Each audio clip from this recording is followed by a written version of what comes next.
Today on the newscast, the UN wants a nuclear-free zone in the Middle East. And to make that happen, it wants Israel to give up its nuclear weapons. Get all the breaking details next.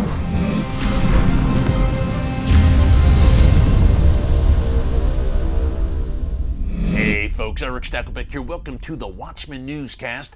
Over the past few years here on the newscast, we have been highlighting the UN's obsession with Israel. Since its inception in 1946, the UN has passed more resolutions against Israel than any other nation.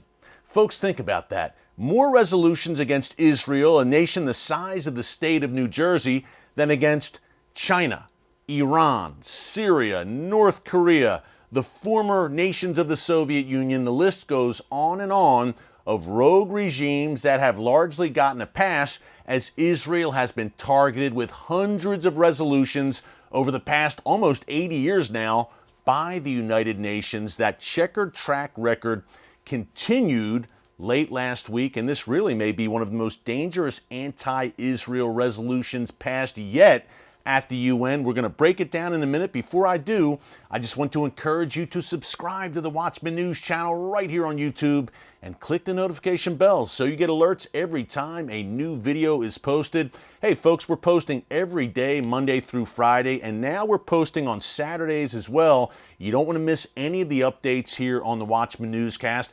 By the way, we're only about 3,000 subscribers away now from that 500,000 subscriber mark, 500,000.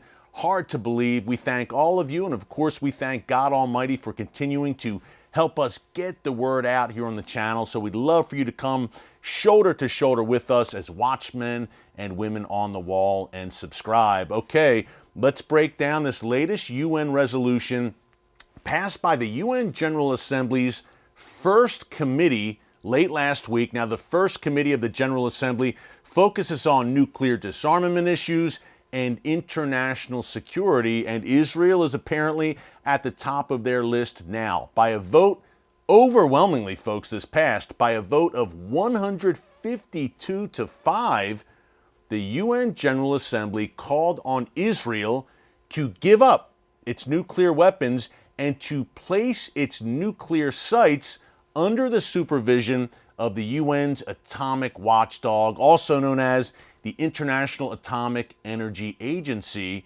Now, stunning on many levels. Let's start, okay, we know that it passed overwhelmingly. Let's start with who stood with Israel on this vote. Only a few nations, folks. The United States, Micronesia, Palau, Israel itself, of course, and Canada are the nations that stood with Israel. I want to get this right. I'm just reading it right off my phone. They stood with Israel. They said no to this anti-Israel resolution. 24 other nations abstained, meaning they voted neither yes nor no, including many European Union nations. Now, shame on these EU nations. I've said this before in previous instances of anti-Israel resolutions passing at the UN. Many times, these European nations simply abstain. They don't put their necks out there and stand with Israel on the world stage at this global body, and that's quite sad. As part of this resolution that passed, and again, there were two resolutions here, folks, that are relevant to what we're talking about today, Israel's nuclear weapons. This resolution in particular called on Israel, targeted Israel specifically, and said you must give up your nuclear weapon stockpiles. That's one. There was a separate resolution that also passed overwhelmingly, calling for the Middle East to be a nuclear-free zone. Key point here, Iran, which is driving for the bomb right now. Iran's nuclear weapons program, of course, has been the focus or a focus of the world's attention for 2 decades now, is not even mentioned in either of these resolutions. I repeat, Iran, we're talking about a nuclear-free zone, yet Iran is not even mentioned in these resolutions. Now, folks, in a perfect world, there would be a nuclear-free Middle East. Certainly, in a perfect world, Israel would not need these weapons to defend its very existence from neighbors that wish to wipe it off the map. In the meantime, Israel, yes, has to have a strong military, has to have the means to defend itself against all comers, against all enemies. And sadly, there are many, not only physical enemies, rogue regimes, terror groups that want to wipe Israel off the map, but obviously we have a diplomatic war against Israel personified by what we see at the UN. Now, another note on Israel's nuclear program. Israel, and key point here, has never said to the world, has never declared to the world, yes, we possess nuclear weapons. Israel has never done that. Israel never will do that. It holds a policy of what it calls nuclear ambiguity. Israel doesn't say anything, basically. They're not going to say, hey, we have the bomb. They have not signed the Nuclear Non-Proliferation Treaty, NPT for short. And the UN also, as part of these resolutions, is calling on Israel to do just that. It begs the question, why the obsession with Israel? By the way, another note here that I think is important, Egypt, which Israel has diplomatic relations with, has a peace treaty with, introduced this resolution in New York at the UN, and it was signed on to and approved by the likes of Jordan, the UAE, Morocco, other Arab nations that Israel holds peace treaties with. Folks, to me, that's quite disappointing, and I believe that Israel is at the point now in its relations with these nations where, hey, there's economic cooperation, trade cooperation, cultural, tourism, all the rest, military cooperation as well.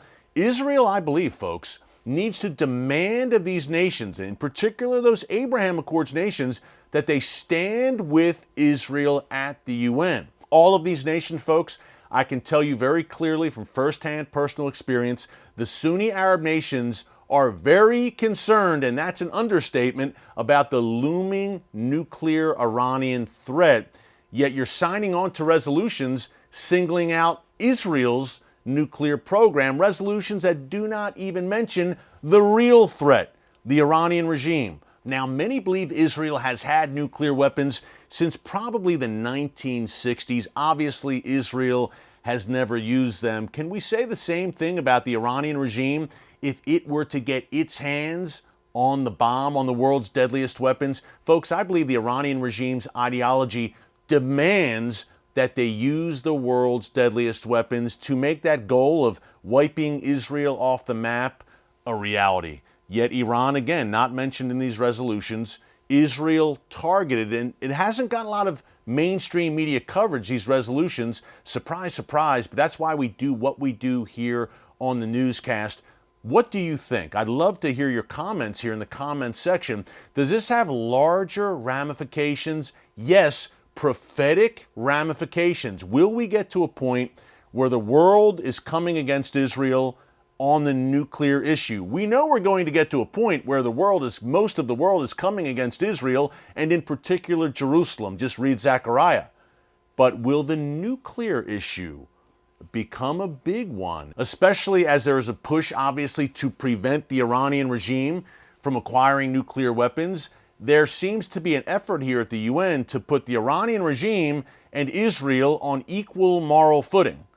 Will there be a demand, hey, if Iran has to give up the bomb, then Israel does as well? Clearly, Israel is not going to do that, but the pressure is not helpful. And again, this resolution, two resolutions, the first, which calls on Israel specifically to give up the bomb, to give up its nuclear arsenal, to put its sites under supervision by the IAEA, 152 to 5, folks, overwhelmingly against Israel. European quote-unquote allies abstaining. Then that second resolution calling for the nuclear-free zone, and that means Israel, clearly the finger pointed at the Jewish state there. Folks, very dangerous time, potential prophetic implications here. And the Iranian regime, meanwhile, has to be feeling very good about itself. Number one, we're talking about a nuclear-free zone, and Iran's nuclear weapons program is not even mentioned. Secondly, folks, Iran right now, I'm just going to get the exact name here, just read it off my phone real quick out of my notes. Iran right now, and brace yourself for this, to the dismay of women's rights advocates around the world, Iran began a 4-year term earlier this year on the UN's 45-member Commission on the Status of Women. Now, remember, the current round of Iranian protests, which continue to rage, by the way, kicked off when the Iranian regime's goons murdered, reportedly, a young Iranian girl named Mahsa Amini because she was wearing her hijab, her head covering, in an improper fashion. Yet, Iran is on this Commission on the Status of Women at the UN.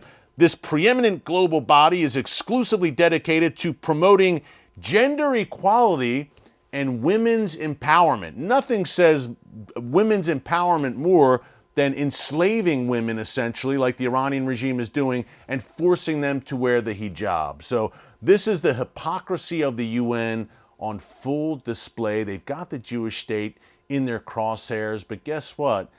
God Almighty, the protector of Israel, neither slumbers nor sleeps. Israel will weather this latest storm at the UN, but it'd be nice to have some nations that are supposedly friends of Israel in the Middle East and, of course, in the West, show some backbone and stand with Israel at the UN. Folks, I think of the book of Genesis, chapter 12, verse 3, where God Almighty says he will bless those who bless Israel and curse those who curse Israel. If I was a nation in the world right now, if I was leading a nation in the world right now, I would keep that mandate from God Almighty in mind when the vote comes, when it's my turn to vote at the UN. Hey, live stream this week, Wednesday, November 2nd. Join us from 4 to 5 p.m. Eastern Time. We will break down all of these issues and more, and we will take your questions during our Q&A session. So join us here live in just 2 days, Wednesday, November 2nd, 4 p.m. Eastern Time. Until tomorrow, God bless you. Go Phils. Thanks for watching, and remember, never hold your peace. Hey everyone, thanks for checking out the Watchman Newscast. If you enjoyed this episode and want to see more, make sure you go ahead and hit the like button, click subscribe, and tap the bell icon to turn on notifications for new Watchman Newscast episodes every weekday.